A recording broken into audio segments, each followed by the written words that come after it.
يا أيها الذين آمنوا اذكروا الله ذكرا كثيرا وسبحوه بكرة وأصيلا هو الذي يصلي عليكم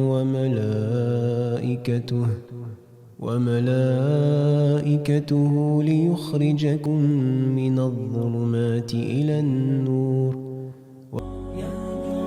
L'être humain est influencé par les choses qui l'entourent, l'environnement, les fréquentations, le pays, les cultures et les idéologies. Toutes ces choses peuvent être les bases qui contrôlent et influencent les comportements des gens. La chose la plus importante est de choisir soit ce qui nous sera profitable, soit ce qui nous perdra inévitablement. À l'époque des compagnons, il y avait un homme qui de temps en temps parlait de façon normale. Il rigolait, était souriant, mais à certains moments, il se mettait à pleurer énormément, et certaines fois jusqu'à en devenir inconscient. Son cas était étrange, et les compagnons sont allés voir le prophète alayhi salatu wassalam, afin qu'il puisse trouver au plus vite une solution. Le prophète sallallahu alayhi wa sallam a donc fait appeler cet homme, et il lui demanda ce qui n'allait pas. L'homme lui dit « Ô messager d'Allah, je ne l'ai jamais dit à qui que ce soit avant toi, mais maintenant que tu me le demandes, je vais te le dire. Avant que je n'embrasse l'islam, j'avais une fille. L'homme, à la naissance de sa fille, avait pensé à une des pires choses qui soient. À l'époque de la Jahiliya, c'est-à-dire avant que l'islam ne s'élève dans le monde arabe, avoir une fille était un signe de déshonneur, notamment dans la tribu de Quraysh. Et pour éviter d'être déshonorés, ils étaient capables de commettre des choses qu'on ne s'imaginerait pas. Après que cette terrible idée lui ait traversé l'esprit, il oublia cette idée tellement il aimait sa fille. L'homme continua. Les années passèrent et je la voyais grandir. Et quand elle grandissait jusqu'à un âge plus mûr, elle était sur le point de devenir une dame, de devenir une vraie femme. Mais à partir de là, j'ai commencé à faire des cauchemars, à avoir du désespoir et de la tristesse. Les sombres idées que m'inspirait ma culture revenaient à moi. L'homme était bloqué entre deux choix difficiles, soit sa fille deviendrait une honte pour ses ancêtres et pour lui, mais également par le fait que malgré ses pensées horribles, il aimait énormément sa fille. Cette situation continua jusqu'à un jour. Il a dit « Je ne pouvais plus le supporter, ô messager d'Allah ». J'ai dit à sa mère « Habille-la avec des vêtements soignés, peigne bien ses cheveux, embellis son visage, et dis-lui « Ton père t'emmène aujourd'hui pour une célébration ». La mère savait que le père préparait quelque chose, mais elle avait malgré tout fait ce qu'il lui avait demandé. Elle l'a préparé en pleurant, et la fille en voyant ça, demanda à sa mère ce qui n'allait pas. Naturellement, la mère répondait à sa fille qu'il n'y avait rien qui n'allait pas. Après que la mère ait préparé la fille, le père vint le soir et la prit avec lui. Avant qu'il ne parte, sa femme attrapa son mari et elle lui chuchota « La tudayyat al-amana ya rajul », c'est-à-dire « Aie confiance ou ne perds pas espoir ». Ces mots ont fait frissonner son cœur et sa petite fille a entendu et les a directement mémorisés. Il partait avec sa fille et sur le chemin, il pensait à ce qu'il était sur le point de faire, avec sa fille qui jouait à côté de son père. Il a dit « Je me suis approché d'un puits très profond, qui était escarpé et avec des rochers. Soudainement, les terribles idées de mon peuple me sont venues et m'ont brûlé de l'intérieur. Et je me questionnais, dois-je la jeter à l'intérieur ou dois-je ne pas le faire? Et donc je me rapprochais et mon cœur m'en empêchait. Et soudainement, les pensées revenaient.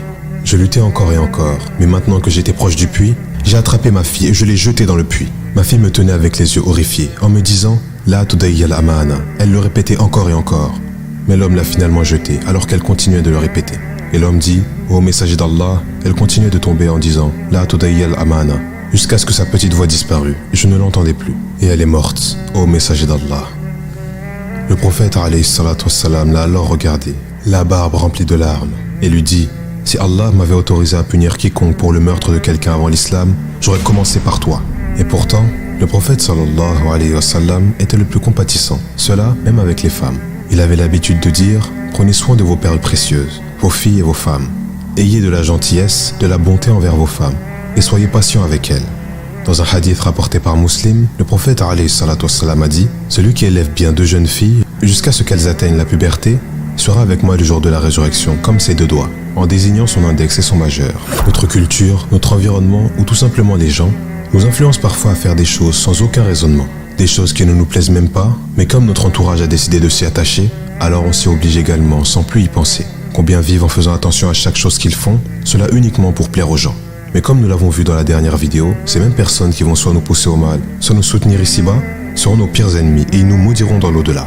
La culture qui définit l'identité de quelqu'un, son passé et qui influencera toute sa vie, ne doit être qu'un moyen de s'améliorer et ne doit pas nous empêcher de penser ou bien de raisonner. Lorsque quelque chose est extrêmement répandu, posons-nous les bonnes questions avant d'amèrement le regretter. Même si tout le monde le fait, est-ce que cela plaît à Allah? Et est-ce que cela me sera utile ici-bas ou bien dans l'au-delà? وإذا بشر أحدهم بما ضرب للرحمن مثلا ظل وجهه مسودا وهو كظيم أومن ينشأ في الحلية وهو في الخصام غير مبين وجعلوا الملائكة